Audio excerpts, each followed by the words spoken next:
अस्सलाम वालेकुम। आज हमारा टॉपिक है cracking of petroleum. Cracking of petroleum से पहले हमने लास्ट लेक्चर में पढ़ा था कि हम पेट्रोलियम की जब फ्रैक्शनल डिस्टिलेशन करते हैं तो हमें डिफरेंट फ्रैक्शंस हासिल होती हैं, जिसमें जैसे नेचुरल गैस है, पेट्रोलियम ईथर है, नेफ्था है, लिग्रोइन है, और उसमें एक थी गैसोलीन। अब ये जो गैसोलीन है इसको हम यूज़ करते हैं, जिसको हम पेट्रोल भी कहते हैं, फ्यूल के तौर पे हम इस मोटर कार्स हैं, जितनी भी गाड़ियाँ उनमें हम इसको यूज़ करते हैं। अब मसला ये है कि जब हम फ्रैक्शनल डिस्टिलेशन से जो हम हासिल करते हैं ना जितना भी पेट्रोल, वो सिर्फ हमारी 20% नीड को फुलफ़िल कर सकता है। 20 जैसे बुक ने ये वर्डिंग यूज़ की हुई है, fractional distillation of petroleum gives only 20% gasoline. तो सिर्फ 20% हमारी ज़रूरत पूरी होती है इससे। तो फिर जो बाकी 80% जो नीड है हमारी, वो कहाँ से पूरी हो, वो कैसे हम पूरी करें, क्योंकि इसकी बहुत ज़्यादा यूज़ होता है ये। तो फिर क्या किया जाता है, ऐसे हाइड्रोकार्बन्स जो कि कम यूज़ होते हैं, और वो कौन से हैं, हायर हाइड्रोकार्बन्स। Higher hydrocarbons. अब हायर हाइड्रोकार्बन्स क्या होते हैं, ऐसे hydrocarbons having greater number of carbon atoms, या क्या लें, जिनमें लॉन्ग चेन ऑफ कार्बन होती है, उनको हम क्या करते हैं, क्योंकि अब ये इतने ज़्यादा यूज़फुल नहीं होते, इनका यूज़ बहुत कम होता है, तो इनको हम लोअर हाइड्रोकार्बन्स में कन्वर्ट कर लेते हैं। Lower hydrocarbons. अब ये जो लोअर हाइड्रोकार्बन्स हैं ये बहुत अच्छी तरह से कंबस्ट होते हैं, इनकी कंबस्शन बहुत इजीली हो जाती है, इनको हम फ्यूल के तौर पे इस्तेमाल कर लेते हैं। जैसे नेचुरल गैस है, उसमें भी लोअर हाइड्रोकार्बन्स होते हैं, और ये जो पेट्रोल है इसमें भी लोअर हाइड्रोकार्बन्स ही होते हैं। तो फिर इस प्रोसेस को, जिसमें हम क्या करते हैं, हायर हाइड्रोकार्बन्स को ब्रेक करते हैं और लोअर हाइड्रोकार्बन में कन्वर्ट कर देते हैं, उसको ब्रेक करके। तो इस ब्रेकिंग को, इसको हम बोलते हैं क्रैकिंग ऑफ पेट्रोलियम, या इसको हम एक और नाम भी देते हैं पायरोलिसिस। पायरोलाइसिस मतलब कि हम हाई टेम्परेचर देते हैं और हाई टेम्परेचर पे हम सब्सटेंसेस को ब्रेक कर देते हैं। अब फॉर एग्जांपल हम कहते हैं कि एक हमारे पास कंपाउंड है C16H34, तो सारी बात है ये 16 कार्बन है इसमें, तो ये सॉलिड फॉर्म में होगा। तो ये सॉलिड फॉर्म में है तो ये हमारे किसी काम नहीं है, बहुत कम यूज़ होगा इसका जिधर भी। तो हम क्या करें, हम इसको हीट करते हैं, और 700 डिग्री सेंटीग्रेड तक जब हम इसको हीट करते हैं तो इससे हमें हासिल होते हैं डिफरेंट फ्रैक्शंस। जैसे हमें हेप्टेन हासिल हो गई, इसके अलावा हमें हासिल हो गई इथीन और प्रोपीन। तो अब हमें लोअर हाइड्रोकार्बन्स जो हैं वो अटेन हो गए हैं। पहले 16 कार्बन वाला था, अब उसको हमने ब्रेक करके तो लोअर हाइड्रोकार्बन्स में कन्वर्ट कर दी। तो ये प्रोसेस कहलाता है क्रैकिंग। अब क्रैकिंग ऑफ पेट्रोलियम जो है ये 3 तरह से हम कर सकते हैं। अब उसके हम देखते हैं आगे टाइप्स।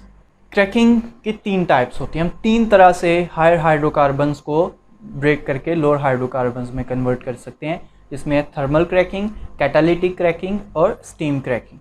इसमें थोड़ा फ़र्क है, उसको हम देखते हैं, और ये आपको शॉर्ट क्वेश्चन में भी आ सकती हैं ये अलग से, और ये लॉन्ग क्वेश्चन भी, क्रैकिंग ऑफ पेट्रोलियम पूरा जो है ना ये लॉन्ग क्वेश्चन भी आता है, तो दोनों तरह से आपने इसको देखना है। तो थर्मल क्रैकिंग है पहले। थर्मल क्रैकिंग जैसे आपको पता है कि हीट करते हैं हम, हीट तो सब में करेंगे लेकिन थोड़ा सा फ़र्क होगा सब में, वो आपने बस नोट करना है। थर्मल क्रैकिंग में हम क्या करते हैं कि जितने भी लार्ज मतलब ऐसे हाइड्रोकार्बन जिनकी चेन्स जो हैं वो लॉन्ग है, ज़्यादा कार्बन एटम है, उसको हम लेते हैं, उनको हम 700 से 900 डिग्री सेंटीग्रेड तक हीट करते हैं। अब होगा क्या, अगर फॉर एग्जांपल मैं कुछ चंद कार्बन और हाइड्रोजन्स बना लेता हूँ, ये चेन काफ़ी लॉन्ग होगी, हमें पता है कि लंबी चेन होगी।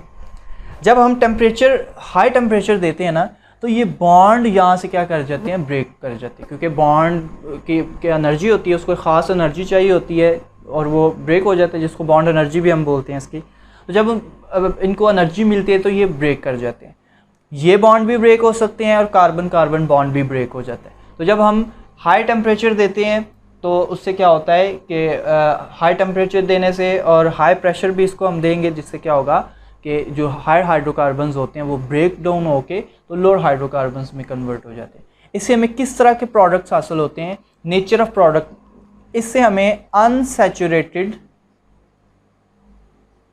अनसैचुरेटेड हाइड्रोकार्बन्स हासिल होते हैं हमें। अब अनसैचुरेटेड हाइड्रोकार्बन्स कौन से होते हैं, जिसमें डबल या ट्रिपल बॉन्ड होता है, तो इससे हमें जो हासिल होते हैं डबल बॉन्ड वाले हासिल होते हैं, जैसे इथीन, जैसे प्रोपीन। तो इस तरह जो लोअर हाइड्रोकार्बन, अनसैचुरेटेड हाइड्रोकार्बन लेकिन कौन से, लोअर, तो इस तरह हम बोलते हैं कि थर्मल क्रैकिंग हम कहते हैं। Breaking of large molecule by heating at high temperature and pressure is called thermal cracking. It mainly produces unsaturated hydrocarbons, जैसे for example ethene and propene. इसके बाद अगर हम बात करें कैटालिटिक क्रैकिंग की, तो आपको नाम से पता चल रहा है कि कैटालिटिक क्रैकिंग में हम कैटलिस्ट यूज़ करेंगे। अब कैटलिस्ट जब यूज़ करते हैं तो टेम्परेचर आम कंडीशन से कम टेम्परेचर देना पड़ता है, तो इसमें हम यूज़ करते हैं सिलिका प्लस एल्यूमिना। आपको पता होना चाहिए कि अगर एक कैटलिस्ट जहाँ पे काम नहीं करता, हम मिक्सचर ऑफ कैटलिस्ट भी यूज़ कर सकते हैं। तो यहाँ पे हम सिलिका और एल्यूमिना का मिक्सचर हम यूज़ करते हैं। जब हम इसको मिक्सचर को यूज़ करते हैं तो अब हमें 500 डिग्री सेंटीग्रेड तक टेम्परेचर देना पड़ता है, बहुत ज़्यादा टेम्परेचर नहीं देना पड़ता, और इसके साथ बहुत ज़्यादा हाई प्रेशर भी नहीं चाहिए होगा, सिर्फ 2 atm प्रेशर जो है ना वो उसकी ज़रूरत होगी।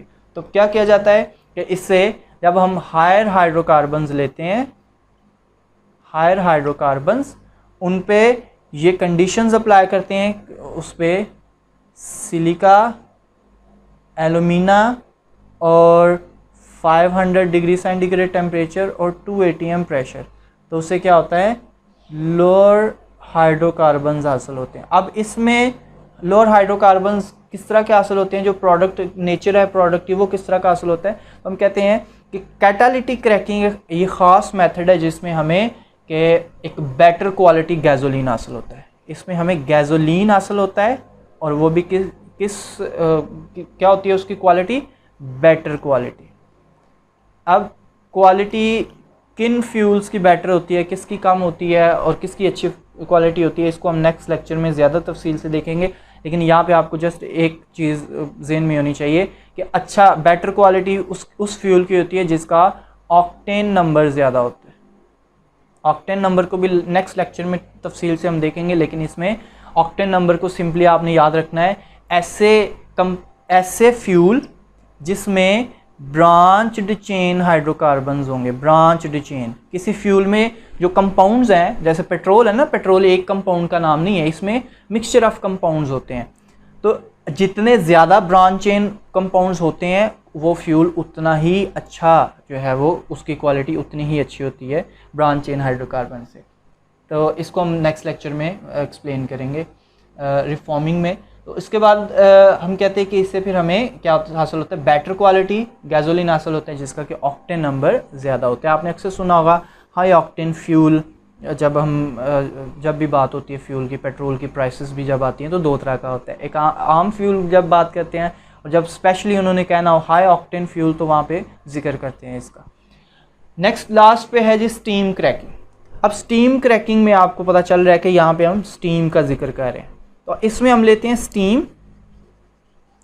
और जो हमारे हायर हाइड्रोकार्बन्स है उसको हम वेपर फॉर्म में ले आते हैं। वेपर फॉर्म किसकी, हायर हाइड्रोकार्बन्स को, इसको भी वेपर फॉर्म में ले आए हायर हाइड्रोकार्बन को, और ये स्टीम तो पहले वेपर फॉर्म में। इन दोनों को मिक्स करते हैं। इनको मिक्स करने के बाद हम इसको 900 डिग्री सेंटीग्रेड टेम्परेचर देते हैं, जिससे क्या होता है कि जो हायर हाइड्रोकार्बन्स हैं वो ब्रेक होके तो किस में कन्वर्ट हो जाते हैं, लोअर हाइड्रोकार्बन्स में कन्वर्ट हो जाते हैं। और इससे भी हमें जो कंपाउंड हासिल होता है, जो कंपाउंड्स मेनली जो हासिल होते हैं वो लोअर, लेकिन कौन से, जैसे मैंने यहाँ पे लिखा है लोअर हाइड्रोकार्बन्स, लेकिन मेनली कौन से होते हैं,